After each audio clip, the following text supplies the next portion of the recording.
for this we are using this Turbo VPN Lite, this app. And if you don't have this app, all you have to do is go to your Play Store and search the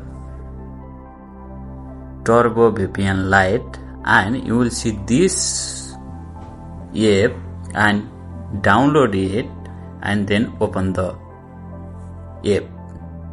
Okay, after you open the Turbo VPN Lite in your Android phone, all you have to do is tap on this 3 dot line on the top left corner, this one, go to the server list, and from here you have lots of USA servers, San Jose, Phoenix, Dallas, and you can choose one. Let's say this one.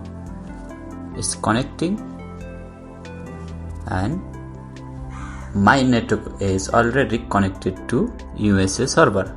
Let's find out if my network has been connected to our USA servers or not.